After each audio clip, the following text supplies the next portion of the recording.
اعوذ باللہ من الشیطان الرجیم بسم اللہ الرحمن الرحیم وَلَقَدْ أَخَذْنَا آلَ فِرْعَوْنَ بِالسِّنِينَ وَنَقْصٍ مِّنَ الثَّمَرَاتِ لَعَلَّهُمْ يَذَّكَّرُونَ صدق اللہ العظیم۔ آگے بڑھنے سے پہلے دو باتوں کی وضاحت ہو جائے۔ ایک تو تصحیح کرنی ہے مجھے اس بات کی کہ حضرت موسیٰ علیہ السلام جب نبوت سے سرفراز ہو کر مصر واپس آئے ہیں تو اس وقت جو بادشاہ تھا فرعون، وہ اصل میں اس بادشاہ کا بیٹا تھا جس بادشاہ کے زمانے میں کہ یہ بچے کی حیثیت سے دریائے نیل سے باہر نکالے گئے تھے اور جس کی گود میں گویا کہ پلے تھے۔ وہ فرعون بھی ابھی زندہ تھا، بوڑھا ہو چکا تھا، لیکن اس کے حضرت موسیٰ علیہ السلام کے محل میں آنے تک تو کوئی اولاد نہیں ہوئی تھی۔ بعد میں اسے بھی اللہ نے ایک بیٹا دیا اور اب وہ بیٹا جوان تھا، اور وہ بیٹا جو ہے حضرت موسیٰ علیہ السلام کے ساتھ محل میں پلا بڑھا تھا، بالکل ایسے جیسے بھائی ہوتے ہیں۔ تو اس کے دل میں بھی محبت بہت تھی، گویا کہ حضرت موسیٰ کی حیثیت بڑے بھائی کی تھی، اور اس فرعون کی جس کو اب اس باپ نے تخت سے دستبردار ہو کر اپنا زندہ ہونے کے باوجود سارے امور سلطنت جو ہے تفویض کر دیے تھے اپنے اس بیٹے کو، اس کے دل میں بھی محبت تھی اور اس نے بھی قتل کرنے سے گریز کیا۔ دوسری بات جو آخری آیت تھی 15ویں رکوع کی، یہ ہمارے لیے خاص طور پر لمحہ فکریہ ہے، مسلمانان پاکستان کے لیے، کہ ہم نے بھی تحریک پاکستان جو چلائی تو ہندوؤں کے غلبے کے خوف سے کہ اگر ہندوستان ایک وحدت کی حیثیت سے آزاد ہوا اور جو جدید دنیا کا جمہوری اصول ہے ون مین ون ووٹ، تو ہندو جو ہے اتنے غالب ہو جائیں گے کہ ہمیں دبا لیں گے، ہمیں ایکسپلائٹ کریں گے، ہماری تہذیب، تمدن، دین، مذہب، عقیدہ، زبان، ہر چیز کو برباد کریں گے۔ تو اللہ تعالیٰ نے ہمیں اس تحریک پاکستان میں جو بھی ہم نے کوشش کی اس میں کامیابی دی، اور بالکل یہی الفاظ وَيَسْتَخْلِفَكُمْ فِي الْأَرْضِ، اور تمہیں زمین میں طاقت عطا کرے، قوت عطا کرے، حکومت عطا کرے، فَيَنْظُرَ كَيْفَ تَعْمَلُونَ، پھر وہ دیکھے گا تم کرتے کیا ہو، تمہاری روش کیا رہتی ہے، تم پھر کیا طرز عمل اختیار کرتے ہو، تم واقعتاً اللہ کے بندے بنتے ہو اور اللہ ہی کی حکومت قائم کرتے ہو، یا یہ ہلدی کی گانٹھ جو تمہیں مل جائے تو اس کو لے کر تم پنساری بن کر بیٹھ رہتے ہو اور اپنی حکومت اور اپنی مرضی اور اپنی خواہشات کے مطابق وہ نظام وہاں کا چلاتے ہو۔ وَلَقَدْ أَخَذْنَا آلَ فِرْعَوْنَ، اور وہی قانون جو کہ سورہ انعام میں بھی آیا تھا، سورہ اعراف میں بھی، جب حضرت موسیٰ علیہ السلام آل فرعون کی طرف آئے تو اب یہ جو رد و قدح وہاں شروع ہوئی، تو اس دوران میں اللہ تعالیٰ نے قوم فرعون کے اوپر بہت سے چھوٹے چھوٹے عذاب بھیجنے شروع کیے تاکہ وہ ہوش میں آئیں، جاگیں۔ وَلَقَدْ أَخَذْنَا آلَ فِرْعَوْنَ، اور ہم نے پکڑا فرعون والوں کو، بِالسِّنِينَ، بار بار قحط آ رہے ہیں، وَنَقْصٍ مِّنَ الثَّمَرَاتِ، اور فصلوں کی تباہی سے، لعلہم یذکرون، شاید کہ وہ نصیحت پکڑے۔ فاذا جاءتہم الحسنۃ، جب بھی کبھی درمیان میں حالات بہتر ہو جاتے تھے، اچھی صورتحال ہوتی تھی، قالوا لنا ھذہ، وہ کہتے تھے یہ تو ہمارے لیے ہے ہی، ہماری محنت کا، ہماری پلاننگ کا، ہماری مساعی کا، ہماری جدوجہد کا ثمرہ ہے۔ وَإِن تُصِبْهُمْ سَیِّئَةٌ، اور جب انہیں کوئی تکلیف آتی تھی، یطیروا بموسیٰ ومن معہ، تو اسے سمجھتے تھے کہ یہ موسیٰ اور اس کے ساتھیوں کی نحوست کی وجہ سے ہے۔ الا انما طائرہم عند اللہ، آگاہ ہو جاؤ کہ ان کی نحوست، ان کی شوبی قسمت جو ہے وہ اللہ کے ہاتھ میں ہے۔ ولکن اکثرہم لا یعلمون، لیکن ان کی اکثریت علم نہیں رکھتی، سمجھتے نہیں۔ وقالوا مہما تأتنا بہ من آیۃ لتسحرنا بہا، اور وہ کہتے تھے بہت ہی چیلنجنگ انداز میں کہ اے موسیٰ، یہ تم اپنے جادو کے زور سے ہمارے اوپر جو جو چیزیں لا رہے ہو، جو مصیبتیں لا رہے ہو تاکہ تم ہم پر جادو کرو، فما نحن لک بمؤمنین، تو اس کے باوجود ہم ثابت قدم ہیں، صابر ہیں، ہم اپنے عقائد پر، اپنے نظام پر جمے ہوئے ہیں، ہم آپ کی بات ماننے والے نہیں ہیں۔ فارسلنا علیہم الطوفان، پھر ہم نے ان پر زیادہ بڑی مصیبتیں بھیجیں، طوفان، وجراد، اور ٹڈی دل جس سے کہ فصلیں چٹ ہو گئیں، القمل، اور چچڑیاں، یہ قمل ہی سے ملتی جلتی شے جو ہے کھٹمل ہے ہماری، یہ جو انسان کے لیے پسو اور جس طریقے سے کہ اس کے خون کو چوستی ہیں، والضفادع، اور مینڈک، اس کثرت سے مینڈک ہو گئے، کہ جو برتن اٹھاؤ اس کے اندر سے میڑک برآمد ہو رہا ہے، اور ظاہر بات ہے کہ پھر اس سے گھن آتی ہے، ہانڈی میں سے میڑک پھدک کر نکل رہا ہے۔ والدمع، اور خون کی بارش، آیات مفصلات، یہ ہم نے نشانیاں بھیجی وقفے وقفے سے، ساری ایک دم نہیں، ایک مرتبہ ایک نشانی ہے پھر دوسری نشانی ہے۔ فاستکبروا وکانوا قوما مجرمین، اس کے باوجود وہ استکبار پر اڑے رہے اور وہ بڑی ہی اڑیل قوم تھے، مجرم قوم تھے۔ ولما وقع علیہم الرجس، اور جب ان پر وہ مصیبت آ جاتی تھی، یعنی یہ کہ ہوتے ہوتے اب ان کی جو اکڑ فونی ہے اس میں کم سے کم یہ کمزوری واقع ہو گئی، یہ نرمی واقع ہو گئی جو آگے آ رہی ہے۔ ولما وقع علیہم الرجس، جب ان پر وہ عذاب آتا تھا، قالوا یا موسیٰ، تو وہ حضرت موسیٰ سے کہتے تھے، ادع لنا ربک بما عہد عندک، اپنے رب کو پکارو، دعا کرو جو تمہارا اس سے قول و قرار ہے، تمہارا عہد ہے اس کے ساتھ، تاکہ وہ ہمیں اس مصیبت سے نجات دے۔ لئن کشفت عنا الرجس، اگر اس نے ہم سے اس عذاب کو ہٹا دیا، کھول دیا، لنؤمنن لک، ہم تمہاری بات مان لیں گے۔ یہ ایمان کے ساتھ جب لام آتا ہے تو اس کے معنی وہ ایمان ایک عقیدے والا ایمان نہیں ہوتا، مان لیں گے، تمہاری بات مان لیں گے۔ ایک ہے ایمان بے کے ساتھ، آمنت باللہ و ملائکتہ و کتبہ، تو با کے ساتھ جب آتا ہے پورے وثوق کے ساتھ، یقین کے ساتھ، گہرے اعتماد کے ساتھ، اور ایک ہے کسی کی بات سرسری طور پر مان لینا، تو وہ پھر ایمان لام کے ساتھ ہوتا ہے۔ لنؤمنن لک، ہم آپ کی بات مان لیں گے، وَلَنُرْسِلَنَّ مَعَكَ بنی اسرائیل، اور آپ کے ساتھ ہم بنی اسرائیل کو اس ملک سے جانے دیں گے۔ اصل میں وہ کیوں نہیں جانے دینا چاہتے تھے؟ اس لیے کہ ان کے لیے وہ بڑی ہی چیپ لیبر تھی، ان کے غلاموں کی حیثیت تھی، اور بڑے بڑے بھاری کام ان سے کرواتے تھے۔ احرام مصر کی تعمیر میں نہ معلوم کتنے اسرائیلیوں کی ہڈیاں جو ہے وہ دفن ہیں، بڑی بڑی چٹانیں جو ہیں وہ جب اوپر کھینچی جاتی تھی، یعنی کوئی گرتی تھی تو ان کے بیسیوں نہیں سینکڑوں جو ہے اس کے اندر پس جاتے تھے۔ تو ظاہر بات ہے کہ وہ چیپ لیبر جو انہیں ملی ہوئی تھی اس کو چھوڑنے کے لیے آسانی سے وہ تیار نہیں تھے، اس حوالے سے انہیں یہ شاخ گزر رہا تھا۔ ورنہ ظاہر بات ہے وہ بھی جانتے تھے کہ یہ ہمارے اس ملک کے رہنے والے نہیں ہیں، کہ ابتدا میں ان کے لیے وہاں بڑی آؤ بھگت رہی، بڑے عیش رہے، وہ پیرزادوں کی طرح ان کا احترام کیا گیا، انہیں بہترین زمینیں دی گئیں۔ جوشن کا علاقہ کہلاتا ہے جو نیل کا ڈیلٹا ہے، جو سب سے زیادہ زرخیز علاقہ ہے، وہ ان کو دیا گیا، وہاں یہ لوگ جو زمیندار بنے۔ لیکن اس کے بعد جب وہ نیشنلسٹ ریولوشن آیا تو بات ساری جو ہے وہ الٹی ہو گئی، تو فرمایا کہ ہم بھیج دیں گے آپ کے ساتھ بنی اسرائیل کو۔ فلما کشفنا عنہم الرجس، لیکن جب ہم ان سے وہ مصیبت کو دور کر دیتے تھے، الی اجل ہم بالغوہ، ایک مدت تک کے لیے کہ جس تک وہ پہنچ جائیں، لیکن ظاہر بات ہے کہ ہر ایک چیز کے لیے ایک مدت ہے، اس کے اندر ہی وہ بات ختم ہوتی ہے۔ اذا ہم ینکثون، تو پھر وہ اپنے عہد سے پھر جاتے تھے، اپنا وہ وعدہ جو تھا وہ اس کو توڑ دیتے تھے۔ فانتقمنا منہم، اب now cutting a long story short, بس ہم نے ان سے انتقام لیا۔ فاغرقناہم فی الیم، اور ہم نے انہیں سمندر میں غرق کر دیا۔ بأنہم کذبوا بآیاتنا، اس لیے کہ انہوں نے ہماری آیات کو جھٹلایا، وکانوا عنہا غافلین، اور یقیناً وہ ہماری ان آیات سے تغافل برتتے رہے۔ وَأَوْرَثْنَا الْقَوْمَ الَّذِينَ كَانُوا يُسْتَضْعَفُونَ مَشَارِقَ الْأَرْضِ وَمَغَارِبَهَا الَّتِي بَارَكْنَا فِيهَا، اور وارث بنا دیا ہم نے اس زمین کے مشرق و مغرب کا جس کو کہ ہم نے بابرکت بنایا ہے۔ یہاں میں مشارق الارض آ کر ذرا بات کے سمجھنے میں مشکل ہو جاتی ہے، یہ خاص ایک ترتیب ہے رزم کے حوالے سے۔ مراد یہ ہے کہ اس زمین کا وارث بنا دیا جس زمین کو ہم نے بابرکت بنایا ہے، اس کے مشرق اور مغرب پر قبضہ دلا دیا اس قوم کو کہ جس کو دبا لیا گیا تھا۔ یہ زمین فلسطین ہے، ارض فلسطین، اس لیے کہ قرآن مجید میں بھی ہے الذی بارکنا حولہ، سبحان الذی اسری بعبدہ لیلا من المسجد الحرام الی المسجد الاقصی الذی بارکنا حولہ لنریہ من آیاتنا۔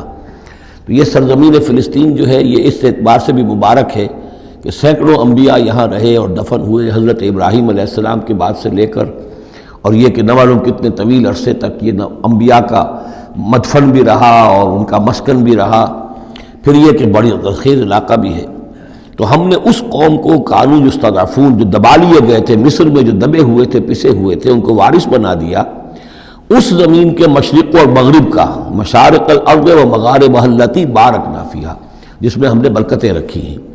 وتمت کلمۃ ربک الحسنی علی بنی اسرائیل، اور تیرے رب کی اچھی بات، اچھا وعدہ بنی اسرائیل کے حق میں پورا ہو گیا بما صبروا، جو صبر انہوں نے کیا، یعنی جو بھی سختیاں آئیں حضرت موسیٰ علیہ السلام کے ساتھ، جو بھی لوگ ان میں سے ایمان لائے تھے انہوں نے واقعتاً ثابت قدمی دکھائی، اور یہ کہ اس صبر کی وجہ سے اللہ تعالیٰ کا وعدہ ان پر پورا ہوا۔ وَدَمَّرْنَا مَا كَانَ يَصْنَعُ فِرْعَوْنُ وَقَوْمُهُ، اور ہم نے تباہ و برباد کر دیا جو کچھ کے بنایا تھا فرعون نے اور اس کی قوم نے، وَمَا كَانُوا يَعْرِشُونَ، اور جو وہ اونچے اونچے کرتے تھے، محل بناتے تھے یا کچھ اور اونچی اونچی ٹٹیاں چڑھاتے تھے اپنے انگوروں کی بیلوں کے لیے، ان سب کو ہم نے جو ہے ختم کر کے رکھ دیا۔ اب یہ جو تھا ان کا سفر مصر سے اور جو یہ صحرائے سینا تک آئے، اس کا تذکرہ جو ہے کئی مرتبہ اس سے پہلے مدنی صورتوں میں بھی آ چکا ہے، لیکن اب کچھ واقعات وہ بیان ہو رہے ہیں کہ جو اس ایکسوڈس کے بعد، اسے ایکسوڈس کہتے ہیں، کتاب الخروج، یعنی یہ جو باب ہے اولڈ ٹیسٹمنٹ کا، ایکسوڈس، نکلنا، مصر سے نکلنا، اس کے حالات۔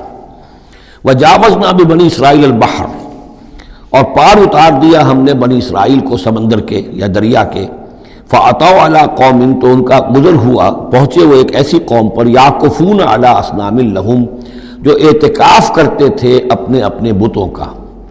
یہ لفظ ذرا یہاں پر نوٹ کیجئے، اعتکاف کرنا۔ اصل میں جو فلسفہ ہے بت پرستی کا، جسے کہ آج کے دور میں ڈاکٹر رادھا کرشنن، جو ایک زمانے میں ہندوستان کے صدر بھی رہے ہیں، بہت بڑے فلسفی تھے، بلکہ ایک دور میں یوں سمجھیے کہ دنیا میں دو ہی فلسفیوں کا ڈنکا بج رہا تھا، ایک فلسفی مذہبی قسم کا اور وہ ڈاکٹر رادھا کرشنن تھے، اور ایک فلسفی ملحد قسم کا وہ برٹرن رسل تھا، اور یہ دونوں تقریباً ایک ہی عمر کے ہم عمر، اور دونوں ہی 90 سے اوپر ہو کر فوت ہوئے ہیں۔ تو ڈاکٹر رادھا کرشنن نے ہندوستان کے فلسفے کو گویا کہ زندہ کر دیا اپنی تصنیفات کے ذریعے سے۔ اس نے بت پرستی کا جو فلسفہ بیان کیا وہ یہ کہ ہم یہ نہیں سمجھتے کہ ان بتوں میں کچھ ہے، یہ تو اصل میں بت تو ہم کسی ڈیٹی، کوئی بھی دیوی یا دیوتا کے نام پر مناتے ہیں، اس کے دھیان کرنے کے لیے، کنسنٹریشن نہیں ہو سکتی، خوگرے پیکرے محسوس ہے انسان کی نظر، انسان جو ہے مراقبہ کرتا ہے۔ اگر آپ جو مراقبہ کرنا چاہتے ہیں، اللہ کے ساتھ دھیان لگانا چاہتے ہیں، کیسے لگائیں؟ لیکن اگر کسی تصویر کو سامنے رکھ لیں تو پھر توجہ کو مرکوز کرنا آسان ہو جائے گا۔ یہ ہے ان کا فلسفہ بت پرستی کا۔ تو اعتکاف اسی کو کہتے ہیں کہ سال میں یہ 10 دن آدمی نکال لے کہ اپنی توجہات کو ہر چیز سے، دنیاوی معاملات سے، ان سے ہٹا کر اور اللہ تعالیٰ کی ذات پر وہ مرکوز کرے، ذکر پر، توجہ پر اور دعا پر، مناجات پر، یہ اعتکاف ہے۔ تو انہوں نے بت اپنے بنائے ہوئے تھے اور ان بتوں کا اعتکاف کرتے تھے۔ قالوا یا موسیٰ اجعل لنا الہا کما لہم آلہہ، انہوں نے کہا کہ اے موسیٰ ہمارے لیے بھی کوئی الہ بنا دو، معبود بنا دو، کوئی ایسی نشانی ہو جس کو کہ ہم ذریعہ بنائیں، اس کے اوپر اعتکاف کریں، گیان دھیان کا مرکز اس کو بنا لیں۔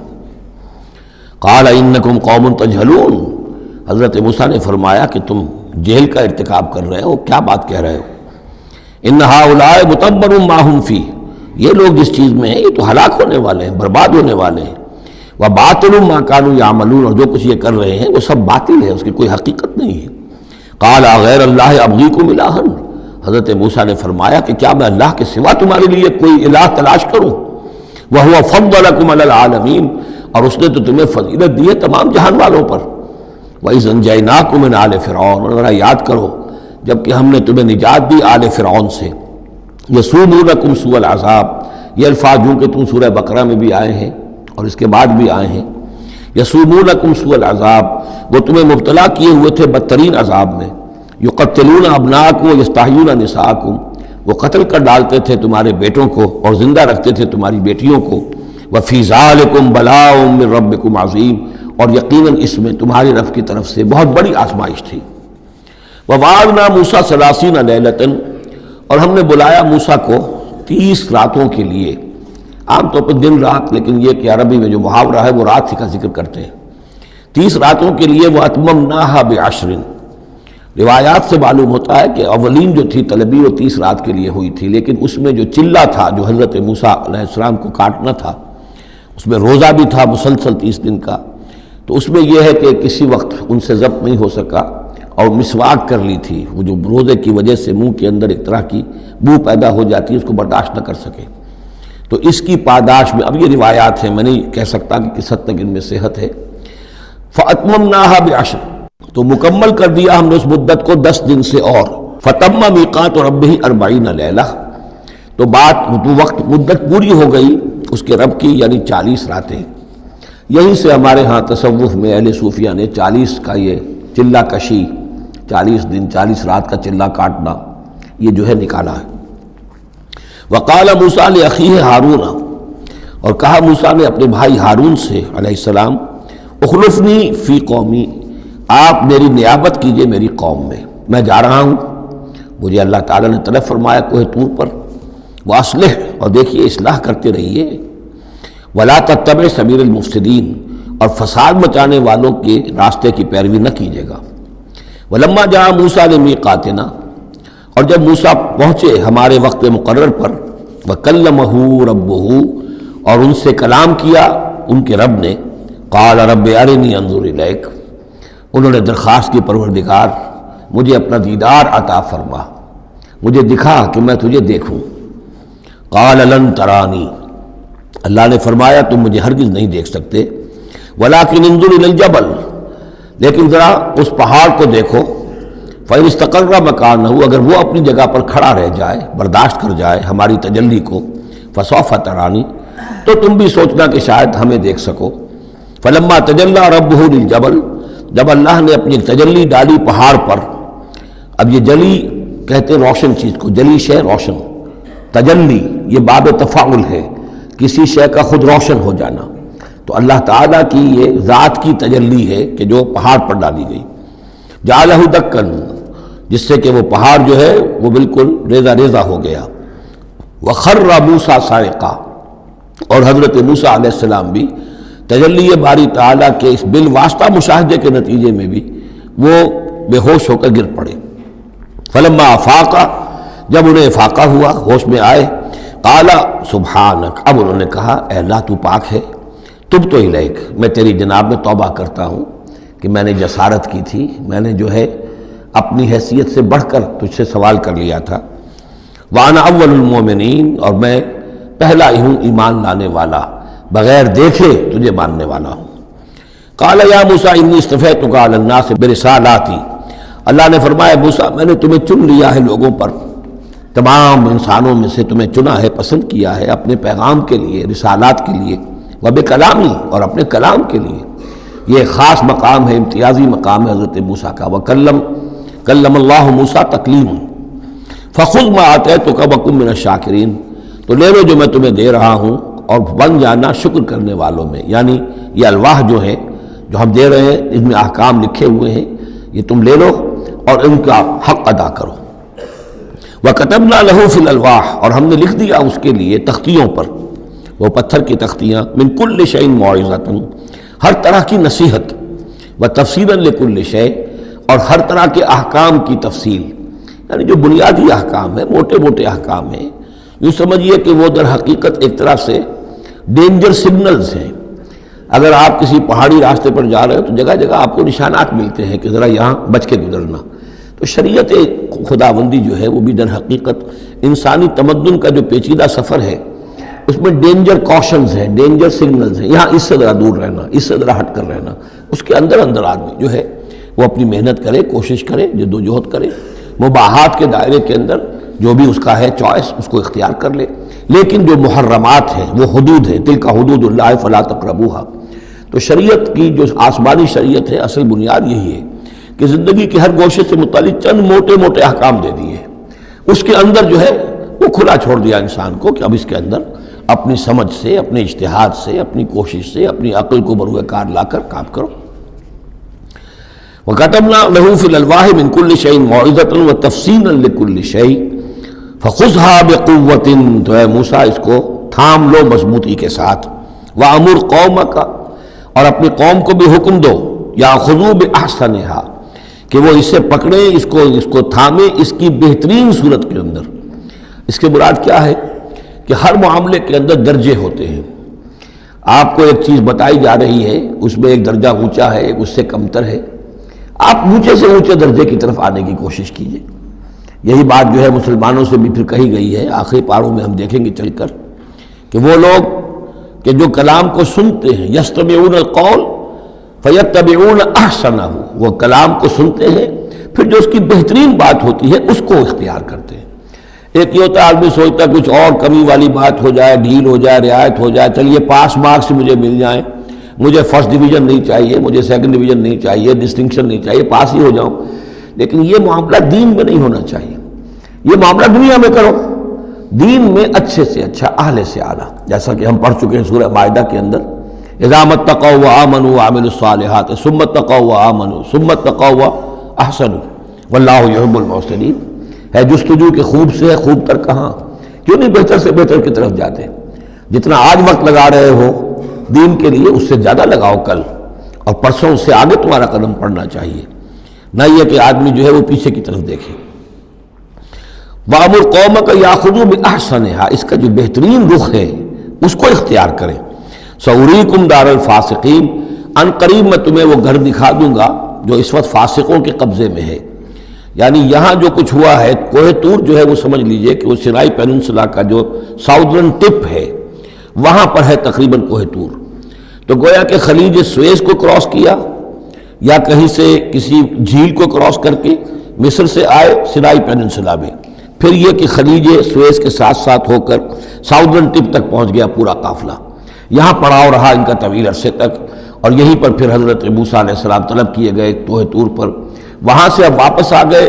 اب ان سے کہا گیا کہ آگے بڑھو، اور خلیج عقبہ کے ساتھ ساتھ ہو کر داہنی جو ہے کھاڑی جو ہے ریڈ سی کی، اس سے آگے بڑھو اور فلسطین میں جا کے اب تمہیں جنگ کرنی ہے۔ تمہارا وہ ملک جو ہے جو تم چھوڑ کر آئے تھے تقریباً جو سمجھیے کہ 700-800 برس پہلے یا اس کے آس پاس، اب اس کے اوپر قبضہ ہے مشرکوں کا، کافروں کا، جاہلوں کا۔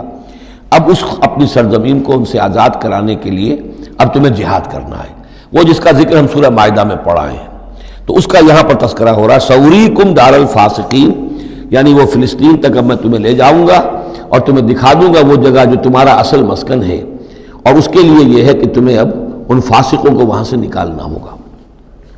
سأصرف عن آیات الذین یتکبرون فی الارض بغیر الحق، میں پھیر دوں گا اپنی آیات سے ان لوگوں کے رخ کو جو زمین میں ناحق تکبر کرتے ہیں۔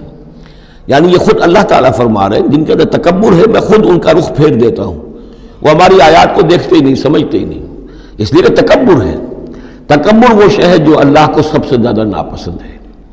فرمایا گیا ہے ایک حدیث میں، حدیث قدسی میں، الکبر ردائی، تکبر میری چادر ہے۔ تو اگر کوئی اور تکبر کرتا ہے تو گویا کہ میری چادر میرے شانے سے وہ گھسیٹ رہا ہے، تو اس کے خلاف میرا اعلان جنگ ہے۔ ایک اور حدیث میں فرمایا لن يدخل الجنہ من کان فی قلبہ مثقال حبۃ من کبر، جنت میں کبھی داخل نہیں ہو سکے گا وہ شخص جس کے دل میں دانے کے برابر بھی تکبر ہے۔ تکبر سب سے بڑا روگ ہے۔ تو جن لوگوں کے اندر تکبر ہے ہم ان کا رخ پھیر دیتے ہیں اپنی آیات سے، ہم انہیں اس کا اہل نہیں سمجھتے کہ وہ ہماری آیات کو سمجھیں اور دیکھیں۔ وَإِن يَرَوْا كُلَّ آیَةٍ لَا يُؤْمِنُوا بِهَا، اور اگر وہ سرسری طور پر دیکھ بھی لیں، ساری نشانیاں دیکھ لیں، تب بھی وہ ایمان لانے والے نہیں ہیں۔ وَإِن يَرَوْا سَبِيلَ الرُّشْدِ لَا يَتَّخِذُوهُ سَبِيلًا، اور اگر وہ دیکھ بھی لیں کامیابی کا اور سعادت کا اور ہدایت کا راستہ، تب بھی اس راستے کو اختیار نہیں کریں گے۔ وَإِن يَرَوْا سَبِيلَ الْغَيِّ يَتَّخِذُوهُ سَبِيلًا، اور جب بھی ان کے سامنے آئے گا کجی کا راستہ، ٹیڑھ کا راستہ، گمراہی کا راستہ، اسے وہ اختیار کریں گے۔ یعنی یہ ساری چیزیں ان کی کس وجہ سے ہے کہ ان کے دلوں میں تکبر ہے۔ ذالک بانہم کذبوا بآیاتنا، یہ اس لیے کہ انہوں نے ہماری آیات کو جھٹلایا اپنے تکبر کی بنیاد پر، وکانوا عنہا غافلین، اور اس سے تغافل برتتے رہے۔ والذین کذبوا بآیاتنا ولقاء الآخرۃ، اور جو لوگ بھی جھٹلائیں گے ہماری آیات کو اور آخرت کی ملاقات کو، حبطت اعمالہم، ان کے سارے اعمال حبط ہو جائیں گے۔ اپنی جگہ وہ بڑی نیکیاں کما رہے ہوں، جیسے کہ قریش مکہ تھے، ہم کعبے کی خادم ہیں، کعبے کی خدمت کر رہے ہیں، کعبے کو صاف رکھتے ہیں، حاجیوں کو دودھ پلاتے ہیں، پانی پلاتے ہیں، ان کے سارے عمل حقارت ہو جائیں گے۔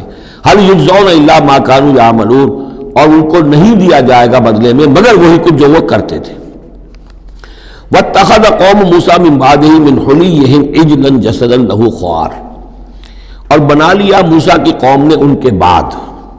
حضرت موسیٰ علیہ السلام جب چلے گئے کوہ طور پر تو پیچھے یہ ایک فتنہ اٹھا ہے، سامری، یہ سامری جو ہے اس نے فتنہ اٹھایا، اور جو کچھ ان لوگوں کے پاس، اسرائیلیوں کے پاس جو ان قبطیوں کے زیورات بہت سے رکھے ہوئے تھے امانتاً، وہ بھی جانتے تھے کہ یہ قوم، یہ چونکہ ابراہیم کی نسل میں سے ہیں تو یہ امانت دار ہیں، جب یہ وہاں سے چلے تو وہ سارے جو ہیں وہ زیورات بھی وہ لے کر آ گئے تھے اپنے دشمنوں کے، ان زیورات کو لے کر اس نے گلایا، آگ میں تمایا، گلایا، اور اس سے ایک بچھڑے کی شکل بنائی، اور کچھ ایسی کاریگری رکھی کہ اس میں سے ہوا جب گزرتی تھی ایسے سوراخ رکھ دیے کہ اس میں سے ایسی آواز آتی تھی جیسے کہ بچھڑا جو ہے وہ بول رہا ہے، اور اس نے کہا یہ ہے تمہارا خدا۔ یہ موسیٰ تو بھول گیا، موسیٰ کو مغالطہ ہو گیا، وہ کہاں گیا ہے، کس خدا سے ملنے گیا، خدا تو یہ ہے۔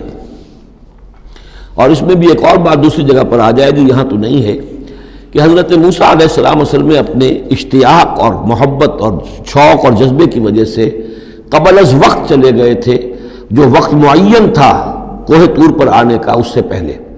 تو اللہ نے جواب طلبی کی تھی، ما عجلک عن قومک یا موسیٰ، اے موسیٰ اپنی قوم کو چھوڑ کر پہلے کیسے آ گئے ہو؟ اور انہوں نے جواب دیا، اجلت الیک رب لترضیٰ، پروردگار میں جلدی آیا تاکہ تو راضی ہو جائے، تو میرا شوق دیکھ، میرا اشتیاق دیکھ، تیری محبت، تجھ سے گفتگو اور کلام کی جو میرے اندر شوق ہے اس کی وجہ سے آیا ہوں۔ تو گویا کہ وہ تو شاباش کی توقع رکھتے تھے، یہاں ڈانٹ پڑ گئی، ما عجلک عن قومک یا موسیٰ قال عجلت الیک رب لترضیٰ، لیکن اللہ نے فرمایا فإنا فتنا قومک من بعدک، تمہاری اس عجلت کی وجہ سے ہم تمہاری قوم کو تمہارے بعد فتنے میں ڈال چکے ہیں۔ تو جلدی خیر کے لیے بھی نہیں کرنی چاہیے، خیر کے کام کو بھی عین وقت پر سہج پکے سو میٹھا ہو۔ تو اس عجل لہم سامری نے انہیں گمراہ کر دیا ہے، وہ تذکرہ ہو رہا ہے۔ من حلیہم، زیوروں سے، عجلاً جسداً، ایک بدن سا بنایا بچھڑے کا سا، لہو خوار، جس میں گائے کی سی آواز آتی تھی۔ الم یروا انہ لا یکلمہم، کیا انہوں نے یہ نہیں غور کیا کہ وہ نہ ان سے بات کر سکتا ہے، وہ گدھے کسی یا گھوڑے کسی یا بچھڑے کسی آواز سے تو کوئی بات نہیں بنتی، ولا یہدیہم سبیلا، نہ انہیں وہ کوئی راستہ بتا سکتا ہے۔ اتخذوا للہ ما فی السماوات و ما فی الارض، انہوں نے اسی کی عبادت شروع کر دی، اسے معبود بنا لیا، اور وہ تھے بہت ظالم۔ ولما سقط فی ایدیہم ورأوا انہم قد ضلوا، اور جب ان کے ہاتھوں کے طوطے اڑ گئے، پچھتاوا ہوا، یعنی ان میں سے بھی گویا کہ 3 حصوں میں قوم تقسیم ہو گئی۔ ایک قوم، بڑا حصہ قوم کا وہ رہا جو اس گناہ میں شریک نہیں ہوا، ایک حصہ وہ تھا کہ جو کچھ دیر کے لیے شریک رہا لیکن فوراً ہوش میں آ گیا بعد میں، تیسرا حصہ وہ تھا جو حضرت موسیٰ علیہ السلام کی واپسی تک اس پر اڑا رہا، جازم رہا۔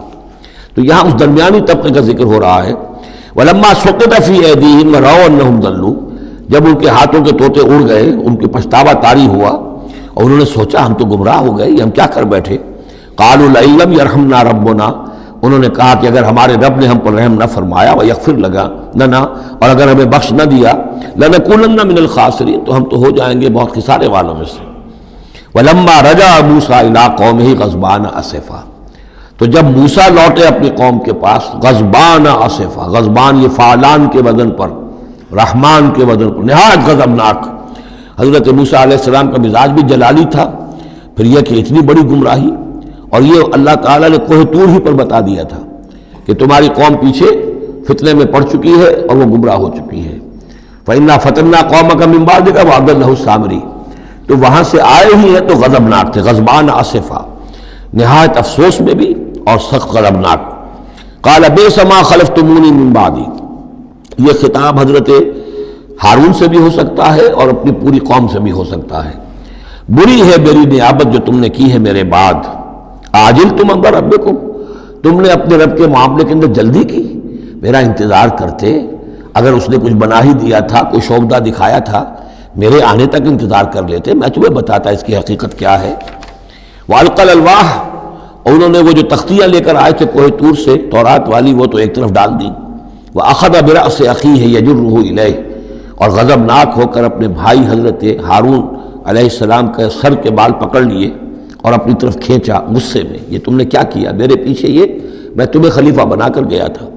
قال ابن امہ، انہوں نے کہا اے میرے ماں جائے، اے میرے ماں کے بیٹے، ان القوم استضعفونی، قوم نے مجھے دبا لیا تھا، مجھے بے بس کر دیا تھا، وقادوا یقتلوننی، اور وہ تو میرے قتل پر آمادہ ہو گئے تھے، میں نے انہیں روکا، میں نے منع کیا، لیکن وہ اس درجے اس معاملے کے اندر آگے بڑھ گئے تھے، قادوا یقتلوننی، وہ تو مجھے قتل کرنے پر آمادہ تھے۔ فلا تشمت بی الاعداء، تو دیکھیں اب مجھ پر آپ دشمنوں کو ہنسنے کا موقع نہ دیں، ایک تو آپ کے پیچھے انہوں نے مجھے دبایا، میری توہین کی، مجھے قتل کرنے تک پر آمادہ ہو گئے۔ اب وہ دیکھیں گے کہ موسیٰ بھی آئے ہیں تو میرے بال آپ پکڑ کر کھینچ رہے ہیں اور میری توہین کر رہے ہیں، تو اس پر تو دشمن اور ہنسے گا۔ فلا تشمت بی الاعداء، شماتت اعداء یہ ہمارے ہاں پھر اردو زبان میں محاورہ ہے۔ ولا تجعلنی مع القوم الظالمین، اور مجھے ان ظالموں کے ساتھ نہ کر دیجئے، میں ان کے ساتھ نہیں ہوں، نہ میں نے ان کے ساتھ اتفاق کیا ہے، میں روکتا رہا، منع کرتا رہا۔ قال رب اغفر لی ولاخی، اب حضرت موسیٰ نے دعا کی اللہ سے، پروردگار بخش دے مجھے بھی اور میرے بھائی کو بھی، وادخلنا فی رحمتک، اور ہمیں داخل فرما اپنی رحمت میں، وانت ارحم الراحمین، اور یقیناً تو ہے تمام رحم کرنے والوں میں سب سے بڑھ کر رحم فرمانے والا۔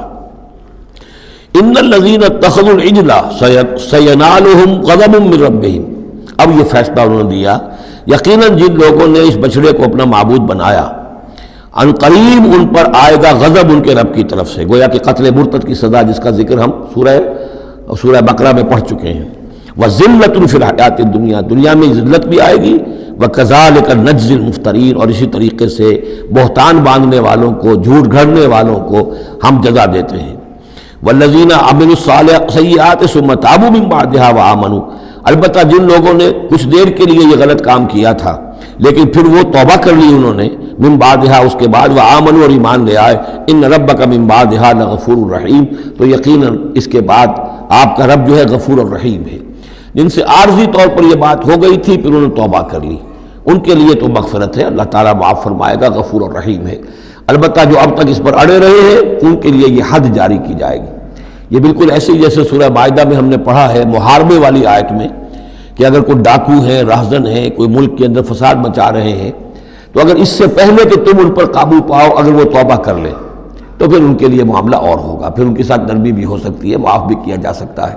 لیکن اگر قابو پا لو تو پھر ان کی سزا بہت سخت ہے، لیکن قابو پانے سے پہلے توبہ کر لیں تو ان کے لیے نرمی۔ اسی طرح یہاں معاملہ ہے۔ وَلَمَّا سَكَتَ عَن مُوسَى الْغَضَبُ، جب موسیٰ کا غصہ کو ٹھنڈا پڑا، أَخَذَ الْأَلْوَاحَ، اب انہوں نے وہ تختیاں اٹھائیں، وَفِي نُسْخَتِهَا هُدًى وَرَحْمَةٌ لِّلَّذِينَ هُمْ لِرَبِّهِمْ يَرْهَبُونَ، اور اس کی تحریر میں لکھا ہوئی تھی رحمت، ہدایت بھی اور رحمت بھی ان لوگوں کے حق میں جو اپنے رب سے ڈرتے ہیں، اپنے رب کا تقوی اور خوف رکھتے ہیں۔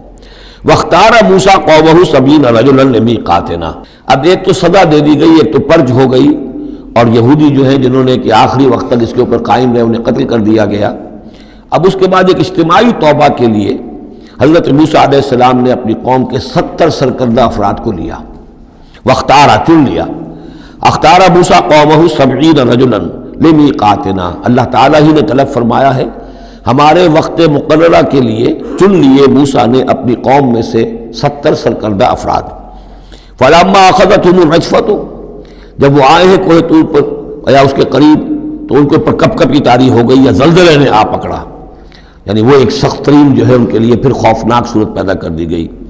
قال رب، حضرت موسیٰ نے عرض کیا پروردگار، لو شئت اہلکتہم من قبل وایایا، اگر تیری مشیت یہی تھی تو اس سے پہلے ہی ہمیں بھی ہلاک کر سکتا تھا، مجھے بھی کر سکتا تھا، انہیں بھی کر سکتا تھا۔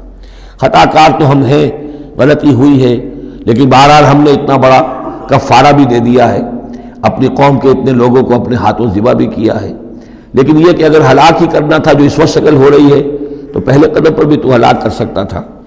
لو شئت اہلکتہم من قبل وایایا، اگر تو چاہتا تو ہلاک کر دیتا ان سب کو بھی اور مجھے بھی۔ اتہلکنا بما فعل السفہاء منا، کیا تم ہمیں ہلاک کر دے گا ہمارے کچھ بے وقوف لوگوں کی حرکت کی وجہ سے؟ ہمارے ہاں کچھ بے وقوف تھے جنہوں نے حرکت کی تھی، اور ان کی وجہ سے کیا پوری قوم کو ہلاک کر دے گا؟ ان ہی الا فتنتک، نہیں یہ تیری طرف سے ایک آزمائش ہے۔ تضل بہا من تشاء، تو گمراہ کرتا ہے اس کے ذریعے سے جس کو چاہتا ہے، وتہدی من تشاء، اور ہدایت دیتا ہے جس کو چاہتا ہے۔ انت ولینا، تو ہمارا ولی ہے، ہمارا ساتھی ہے، پشت پناہ ہے، مولا ہے۔ فاغفر لنا، پس ہمیں بخش دے، ہماری گناہ کو معاف فرما، ورحمنا، ہم پر رحم فرما، وانت خیر الغافرین، اور یقیناً تمام بخشنے والوں میں تو سب سے بہتر بخشنے والا ہے۔ واکتب لنا فی ہذہ الدنیا حسنہ وفی الآخرہ، ہمارے لیے اس دنیا کی زندگی میں بھی حسنہ لکھ دے، طے کر دے۔ اب دیکھیے یہ دعا کر رہے ہیں حضرت موسیٰ اپنی قوم کے لیے، بنی اسرائیل کے لیے، واکتب لنا فی ہذہ الدنیا حسنۃ وفی الآخرہ وہی الفاظ ربنا آتنا فی الدنیا حسنۃ وفی الآخرۃ حسنۃ وقنا عذاب النار. تو لکھ دے، طے کر دے کہ ہمارے لیے دنیا میں بھی حسنہ ہو، آخرت میں بھی. انا ہدنا الیک، ہم تیری جناب میں توبہ کرتے ہیں، رجوع کرتے ہیں، جو خطا ہو گئی ہے اس کا اعتراف کرتے ہوئے معافی چاہتے ہیں. قال عذابی اصیب بہ من اشاء، اللہ نے فرمایا جہاں تک میرے عذاب کا تعلق ہے وہ تو اس میں تو میں مبتلا کروں گا جس کو چاہوں گا. ورحمتی وسعت کل شیء، تم رحمت کا سوال کر رہے ہو تو ایک رحمت تو میری وہ ہے جو ہر شے کے شامل حال ہے. ہر شے کا وجود میری رحمت سے ہے، اس کا بقا میری رحمت سے ہے، اس کا تسلسل میری رحمت سے ہے. ایک تو رحمت عامہ ہے جو تمام مخلوقات کو شامل ہے، تمام مخلوقات جو ہے اس میں سے حصہ پا رہی ہیں. ورحمتی وسعت کل شیء فسأکتبها، اب یہاں مراد ہے خاص رحمت جس کے لیے تم کہہ رہے ہو، وہ تو میں لکھ دوں گا ان لوگوں کے لیے. اب یہ بہت اہم مقام یہاں آ رہا ہے. وہ اپنی رحمت میں خاص کر دوں گا، لکھ دوں گا للذین یتقون، جو تقوی کی روش اختیار کریں. ویؤتون الزکاۃ، اور زکوٰۃ دیتے رہیں. والذین هم بآیاتنا یؤمنون، اور جو لوگ ہماری آیات پر ایمان پختہ رکھیں. الذین یتبعون الرسول النبی الامی الذی یجدونہ مکتوبا عندہم فی التوراۃ والانجیل، جو اتباع کریں گے ہمارے امی نبی کی، جس کا کوئی رسول بنا کر بھیجا جائے گا. رسول نبی امی کا اتباع کریں گے جسے وہ پائیں گے، الذی یجدونہ، جسے پائیں گے لکھا ہوا مکتوباً عندہم، ان کے پاس، اپنے پاس، فی التوراۃ والانجیل، کہ وہ ان کے پاس اس کی پیشن گوئیاں، اس کے حالات، اس کی علامات تورات اور انجیل دونوں میں ہوں گی. تو جو لوگ ان کا اتباع کریں گے، نبی امی محمد الرسول اللہ صلی اللہ علیہ وسلم امیین میں سے اٹھائے گئے، اور آپ واقعتاً اس قوم میں سے تھے جس کے پاس کوئی کتاب نہیں تھی، کوئی شریعت نہیں تھی. ویسے بھی آپ نے دنیاوی اعتبار سے کوئی تعلیم حاصل نہیں کی، دنیاوی معیار کے اعتبار سے لکھنا پڑھنا آپ نہیں جانتے تھے، تو امی تھے. تو رسول نبی الامی، جو پیروی کریں گے میرے اس رسول کی جو نبی امی ہوگا، جسے یہ پائیں گے الذی یجدونہ مکتوبا، لکھا ہوا، جس کی علامات اور جس کی پیشن گوئیاں، عندہم فی التوراۃ والانجیل، ان کے پاس تورات اور انجیل دونوں میں. یامرہم بالمعروف، وہ انہیں نیکی کے حکم دے گا. وینہاہم عن المنکر، اور تمام بدیوں سے روکے گا. ویحل لہم الطیبات، اور ان کے لیے تمام حلال چیزیں، پاک چیزیں حلال کر دے گا. یعنی جو ہم پڑھ چکے ہیں کچھ چیزیں تھیں کہ جو بنی اسرائیل پر ان کی شرارتوں کی وجہ سے بھی حرام کر دی گئی تھی، یہ تمام بندشیں اٹھا دے گا، تمام پاکیزہ چیزوں کو ان کے لیے حلال کرے گا. ویحرم علیہم الخبائث، اور جتنی خبیث ناپاک چیزیں ہیں انہیں حرام قرار دے گا. وَيَضَعُ عَنْهُمْ إِصْرَهُمْ وَالْأَغْلَالَ الَّتِي كَانَتْ عَلَيْهِمْ، اور ان سے اتار دے گا، دور کر دے گا، انہیں نجات دے گا ان کے بوجھوں سے اور ان کی ان توقوں سے کہ جو ان کے اوپر پڑے ہوئے ہوں گے. یعنی مختلف رسوم اور رواج، ان کے توق جو لوگ باندھ لیتے ہیں اپنے گلوں کے اندر. چاؤ میں کچھ لوگ دولت والے جو ہیں وہ نئی نئی رسمیں ایجاد کرتے ہیں، نئے نئے تہوار ایجاد کرتے ہیں، نئی جو ہیں، اور تقریبات کا چرچا ہو جاتا ہے. غریبوں کے لیے بھی ان کو پورا کرنا پڑتا ہے. شادی بیاہ کی یہ تقریبات ہیں. اب جن کے پاس حرام کی دولت کے انبار جمع ہیں، ان کے لیے تو اپنی دولت مندی کے اظہار کا موقع ہے. کیسے پتہ چلے گا ہم دولت مند ہیں؟ اسی طریقے سے جیسے کہ ہندوؤں کے ہاں بنیے کی دولت یا لگتی تھی مکان پر یا بیاہ شادی پر، باقی کھانا پینا ان کے ہاں نہیں تھا، نہ اچھا پہننا، نہ اچھا کھانا، نہ اچھا پینا. لیکن مکان بنائیں گے تو عالیشان، اور دوسرے یہ کہ شادی کریں گے تو پھر ٹھاٹ کے ساتھ. یہی ہمارے ہاں بھی معاملے چلے آ رہے ہیں. وہ ہندوانہ پس منظر ہے اور اس میں رسومات ہیں. اب یہ امیروں کے لیے تو چونچلے ہیں، غریبوں کے لیے یہ اسر اور اغلال ہیں. اسر وہ بوجھ کو جن کو لے کے چل نہ سکے. نتیجہ کیا نکلتا ہے؟ بچیاں بیٹھی ہوئی ہیں، ہاتھ پیلے نہیں ہو سکتے، شادی نہیں ہو سکتی، نہ نومن تیل ہو، نہ رادہ ناچے، نہ سارے تقاضے پورے ہوں، نہ شادی ہو سکے. تو یہ جو اسر اور اغلال لوگوں نے، پھر یہ کہ جو سوشل ایولیوشن کہہ لیجئے یا جو بھی اس کے اندر تنزل ہوا ہے، جس کے نتیجے میں لوگوں کے اوپر طرح طرح کی قیدیں آ گئی ہیں. کہیں جو ہے وہ جاگیرداری نظام آ گیا ہے، اس کی قید ہے. کہیں بادشاہت ہے، امپیریلزم ہے، اس کی قید ہے. کہیں سرمایہ دار نظام ہے، اس کا تشدد ہے. تو محمد جب آئیں گے، یہ اللہ تعالیٰ فرما رہے ہیں، تو ان تمام قیدوں سے نجات دلائیں گے، ان تمام بوجھوں سے نوع انسانی کو نجات دیں گے، عدل اور قسط کا نظام قائم کریں گے.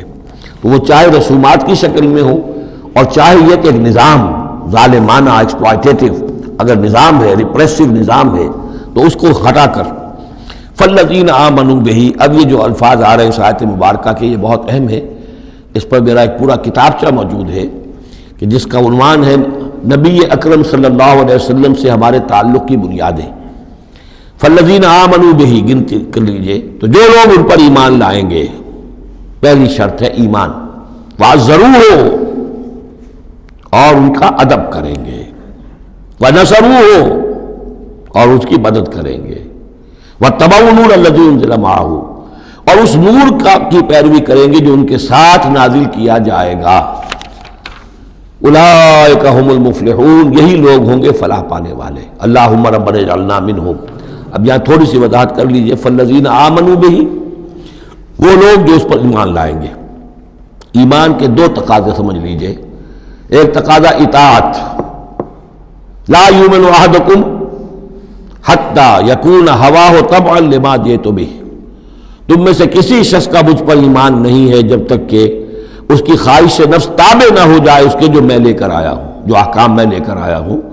تم اگر جب ایمان رکھتے ہو کہ میں اللہ کی طرف سے لے کر آیا ہوں تو تمہیں حکم ماننا ہے۔ لا یؤمن احدکم حتی یکون ہواہ طبعا لما جئت بہ۔ دوسرا تقاضا، لا یؤمن احدکم حتی اکون احب الیہ من والدہ وولدہ والناس اجمعین، تم میں سے کوئی شخص مومن نہیں ہو سکتا جب تک کہ میں اسے محبوب تر نہ ہو جاؤں، اپنے باپ سے بھی، بیٹے سے بھی، تمام انسانوں سے۔ تو ایک غائب درجے میں اتباع اور اطاعت، اور دوسرے غائب درجے میں محبت محمد رسول اللہ صلی اللہ علیہ وسلم کی، یہ ایمان کے تقاضے ہیں۔ اب اس کا نتیجہ خود بخود نکلے گا، پھر آپ کی تعظیم ہوگی، عظمت ہوگی، آپ کا نام جہاں سنیں گے درود آپ پڑھیں گے، یہ ساری چیزیں جو ہیں، اور یہ کہ جہاں آپ کا کوئی قول آپ کو سنایا جائے فوراً زبان بند ہو جانی چاہیے۔ پھر یہ نہیں کہ اپنی عقل جو ہے آدمی لڑا رہا ہے، ہاں اس کی تحقیق ہو سکتی ہے کہ واقعتاً یہ حضور نے فرمایا یا نہیں فرمایا، یہ حدیث ضعیف ہے، مضبوط ہے، کیسی ہے، لیکن اس وقت خاموش ہونا ضروری ہے۔ جب کسی نے کہا یہ حدیث ہے، ہو سکتا ہے کہ حدیث صحیح ہو اور حضور کی طرف اس کی نسبت جو ہے وہ صحیح ہو، مضبوط ہو، لہذا فوری طور پر اپنی زبان بند کر دینا یہ ادب کا تقاضا ہے۔ تو وعزروہ ہو ونصروہ ہو، اور مدد کرے۔ مدد کس کام میں؟ حضور نے ذاتی تو اپنی کوئی امپائر بلڈ نہیں کی، نہ آپ نے اپنے لیے کوئی جاگیر بنائی، نہ کوئی جائیداد بنائی، کس کام کے لیے نصرت چاہیے تھی اللہ کے دین کے لیے، اس کے غلبے کی جد و جہد، اس کے لیے بھیجے گئے محمد صلی اللہ علیہ وسلم، هو الذی ارسل رسولہ بالہدی ودین الحق لیظہرہ علی الدین کلہ، اور اس کے لیے پکار ہے من انصاری اللہ، یہ میرا فرض منصبی ہے، اللہ کا دین مجھے غالب کرنا ہے، یہ میری ذمہ داری ہے۔ کون ہے جو میرا ہاتھ بٹھائے، میرا مددگار بنے؟ تو یہ میدان اب بھی کھلا ہوا ہے۔ دین پہلے غالب ہوا تھا، پھر مغلوب ہو گیا، اور اب تو مغلوب ہے پوری دنیا میں، کہیں بھی ہم ایک انچ زمین نہیں دکھا سکتے جہاں کہہ سکے دنیا سے، نوع انسانی سے کہ آؤ اور دیکھو یہاں یہ اصل دین موجود ہے بتمام و کمال۔ تو وہ مشن جو ہے محمد رسول اللہ صلی اللہ علیہ وسلم کا، وہ اب بھی زندہ ہے، لہذا اس کی مدد کرنی ہے۔ واتبعوا النور الذی انزل معہ، اور اس مشن کی تکمیل میں جو راستہ ہے، جو طریقہ اللہ نے بتایا ہے، وہ اس قرآن کے ذریعے سے ہے۔ تذکیر قرآن سے، تبلیغ قرآن کی، انذار قرآن سے، تبشیر قرآن سے، تعلیم قرآن کی، یتلو علیہم آیاتہ ویعلمہم الکتاب والحکمۃ ویزکیہم، اس کے ذریعے سے لوگوں کو کھینچو، لوگوں کو نکالو گندگیوں میں سے اور اندھیروں میں سے، لوگوں کے اندر ایمان کی شمع روشن کرو، پھر انہیں منظم کرو، جمع کرو، پھر باطن سے ٹکراؤ۔ فالذین آمنوا بہ وعزروہ ونصروہ واتبعوا النور الذی انزل معہ، تو جو لوگ ان پر ایمان لائیں گے اور ان کی تعظیم کریں گے اور ان کی مدد کریں گے اور اس نور کی پیروی کریں گے جو ان کے ساتھ نازل کیا جائے گا، یعنی قرآن مجید حضور کے ساتھ یہ نازل کیا گیا، بھیجا گیا۔ اولئک هم المفلحون، یہی لوگ ہوں گے فلاح پانے والے۔ اللہم ربنا اجعلنا منہم۔ قل یا ایھا الناس، اب ظاہر بات ہے کہ وہ لمبی بات کو اب یہاں پہ ختم کرتے ہوئے کہ اب حضور صلی اللہ علیہ وسلم تشریف لے آئے، اب وہی بات اس کے حوالے سے اب آپ سے کہا جا رہا ہے کہ اے نبی، جو خبر دی تھی اس وقت ہم نے موسیٰ کو، اور جو ہم نے کہہ دیا تھا کہ جو رحمت ہے ہماری خصوصی وہ انہی لوگوں کے لیے ہوگی تم میں سے کہ جو محمد عربی صلی اللہ علیہ وسلم پر ایمان لے آئیں گے، تو اب کہہ دیجئے ڈنکے کی چوٹ، قل یا ایھا الناس، کہہ دیجئے اے لوگو۔ اور یہ پھر بہت نوٹ کرنے کے قابل ہے کہ ہم نے اب تک جتنے رسولوں کا تذکرہ سنا ہے، پڑھا ہے سورہ اعراف میں، وہ یا قوم یا قوم یا قوم، اے میری قوم کے لوگوں، لیکن محمد رسول اللہ کی امتیازی شان یہ ہے کہ یہ قوم کی طرف مبعوث نہیں ہوئے، صرف پوری نوع انسانی کی طرف. جیسے سورہ بقرہ کے 3 رکوع کی پہلی آیت میں نے حوالہ دیا تھا، یا ایھا الناس اعبدوا ربکم الذی خلقکم والذین من قبلکم لعلکم تتقون. تو یہ آفاقی رسالت ہے، عالمی رسالت ہے، انسانی سطح پر ہے. قل یا ایھا الناس انی رسول اللہ الیکم جمیعا، میں اللہ کا رسول ہوں تمہاری طرف، سب کی طرف. الذی لہ ملک السماوات والارض، یہ بات 5 مرتبہ قرآن میں کہی گئی ہے مختلف الفاظ میں کہ حضور کی بعثت پوری نوع انسانی کے لیے ہے، جس میں سب سے نمایاں آیت وہ ہے وما ارسلناک الا کافۃ للناس بشیرا ونذیرا، ہم نے نہیں بھیجا ہے محمد آپ کو مگر پوری نوع انسانی کے لیے بشیر اور نذیر بنا کر. باقی یہ کہ اور مختلف اسالیب میں 4 مرتبہ اور یہ بات آئی ہے کہ آپ کی بعثت جو ہے کسی خاص قوم، کسی خاص ملک، کسی خاص رنگ اور نسل کے لوگوں، کسی خاص قبیلے کی طرف نہیں ہے بلکہ پوری نوع انسانی کی طرف ہے. قل یا ایھا الناس انی رسول اللہ الیکم جمیعا الذی لہ ملک السماوات والارض، میں اس اللہ کا رسول ہوں جس کے لیے آسمان اور زمین کی بادشاہی ہے. لا الہ الا ہوا، اس کے سوا کوئی معبود نہیں. یحیی و یمیت، وہی زندہ رکھتا ہے اور وہی موت وارد کرتا ہے. فآمنوا باللہ، تو ایمان لاؤ اللہ پر، ورسولہ النبی الامی الذی، اور اس کے اس رسول پر جو نبی امی ہے اور جو یؤمن باللہ وکلماتہ، جو ایمان رکھتا ہے اللہ پر اور اس کے کلام پر، اس کے کلمات پر، اس کی باتوں پر. واتبعوہ، اور اس کی پیروی کرو، لعلکم تہتدون، تاکہ تم ہدایت پاؤ. یہ گویا کہ اعلان عام ہوا محمد رسول اللہ صلی اللہ علیہ وسلم کا کہ وہ جو بات اللہ تعالیٰ نے حضرت موسیٰ سے کہی تھی یہ اس کے مطابق میری بعثت ہوئی ہے. اور اب گویا کہ جیسا کہ میں نے آپ کو بتایا تھا یہ تمہید ہے، تیاری ہو رہی ہے، چونکہ مدینے کی طرف سفر کرنا ہے. یہ صورت پہلے نازل ہو گئی ہے تاکہ وہ ذہن تیار ہو جائے اس کے لیے کہ اب یہود کے 3 بڑے بڑے قبیلے وہاں پر آباد ہیں، ان سے براہ راست مسابقہ پیش آئے گا. ابھی تک براہ راست خطاب یہود سے نہیں ہوا، یا بنی اسرائیل سے کوئی خطاب نہیں. گفتگو ہو رہی ہے محمد رسول اللہ سے یا اہل مکہ سے یا حضور کی وساطت سے مسلمانوں سے. لیکن یہ کہ وہ باتیں ساری وہ آ رہی ہیں کہ جن کا اب محل جو ہے واضح ہو جائے گا ہجرت کے بعد. وَمِن قَوْمِ مُوسَىٰ أُمَّةٌ يَهْدُونَ بِالْحَقِّ وَبِهِ يَعْدِلُونَ، اور موسیٰ کی قوم میں یقیناً کچھ لوگ ایسے تھے، امتن ایسے لوگ تھے کہ جو حق کی ہدایت دیتے تھے. یعنی یہ تو نہیں ہو سکتا اتنے جلیل القدر پیغمبر کے کوئی بھی ساتھی نہ ہو، حواری نہ ہو، یا بڑی اکثریت ان کی جو ہے ناہنجاروں پر رہی مشتمل، لیکن بہرحال ان کے ساتھ ایک جماعت ان کے حواریین کی، ان کے ساتھیوں کی. وَمِن قَوْمِ مُوسَىٰ أُمَّةٌ يَهْدُونَ بِالْحَقِّ وَبِهِ يَعْدِلُونَ، ایسی قوم ان کے اندر رہی ہے قوم موسیٰ میں سے ایسے لوگ، ایسی جماعت جو حق ہی کی ہدایت بھی دیتے تھے اور حق ہی کے ساتھ فیصلے بھی کرتے تھے، عدل بھی کرتے تھے.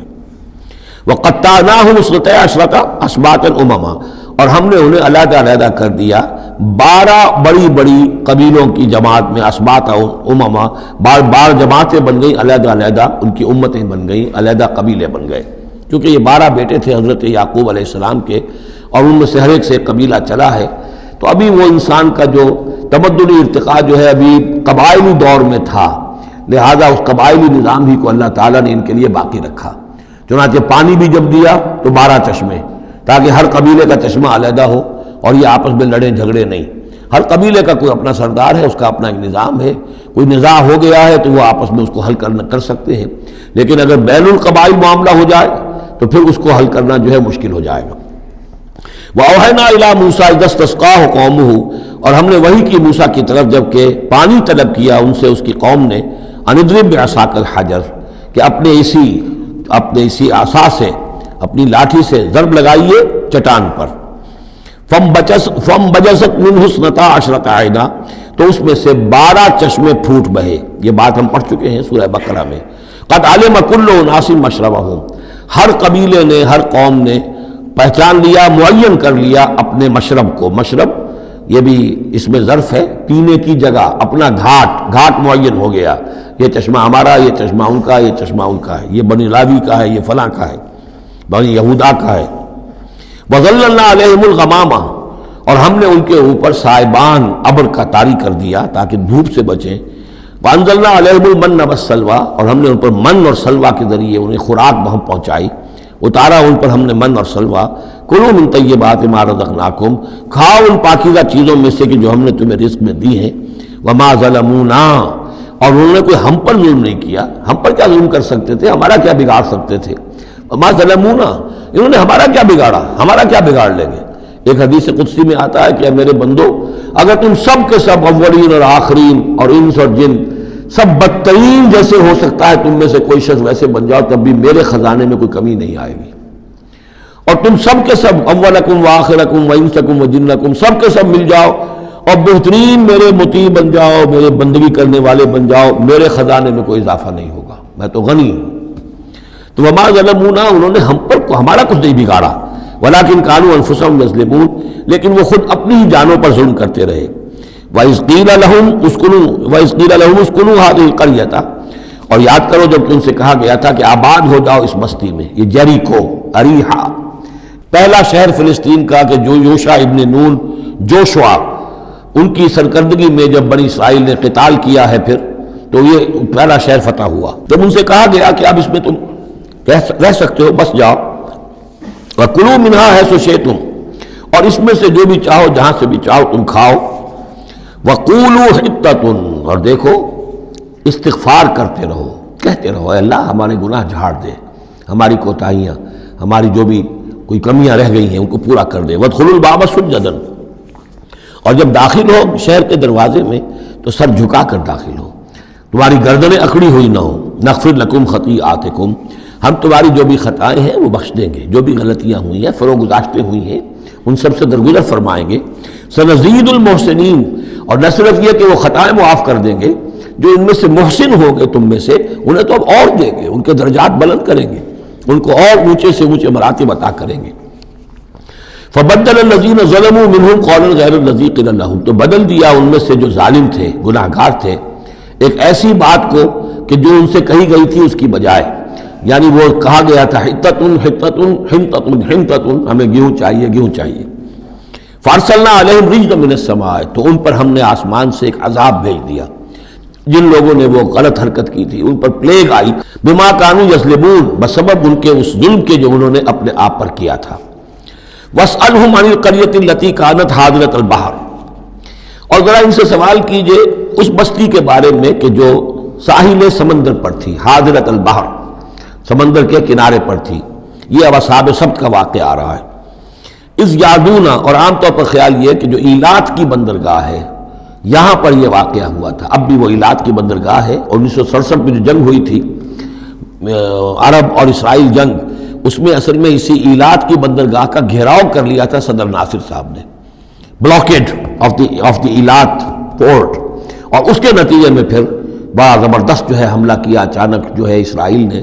اور یہ کہ صحرائے سینا بھی مصر سے ہتھیا لیا تھا، گولان ہائٹس جو ہے وہ سیریا سے اس نے فتح کر لیے، اور پورا مغربی کنارہ جو اردن کا جو ہے اتنا بڑا علاقہ، زرخیز ترین علاقہ جو ہے فلسطین کا، وہ اردن سے اس نے ہتھیا لیا تھا، جس میں سے صرف سینائی پیننسلا بھی واپس کیا گیا ہے. اور یہ جو مغربی کنارے پر ان کی کوئی ایک آٹونومس سی چھوٹی سی ریاست قائم کرنے کی کوششیں ہو رہی ہیں. باقی یہ کہ گولان ہائٹس پر ابھی کوئی معاملہ نہیں ہوا. تو وہیں پر اسی ایلات بندرگاہ پر یہ واقعہ ہوا ہے، وہیں پر یہ کوئی قوم مچھیروں کی آباد تھی. وَاسْأَلْهُمْ عَنِ الْقَرْيَةِ الَّتِي كَانَتْ حَاضِرَةَ الْبَحْرِ، وہ سمندر کے کنارے آباد تھی. اِذْ يَعْدُونَ فِي السَّبْتِ، جبکہ وہ سبت کے قانون میں حد سے تجاوز کرنے لگے.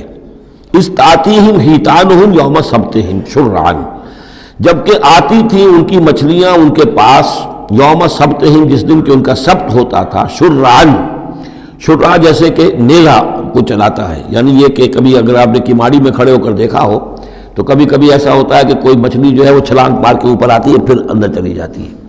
اب ظاہر بات ہے کہ یہ اٹکیلیاں کرتی تھی مچھلیاں.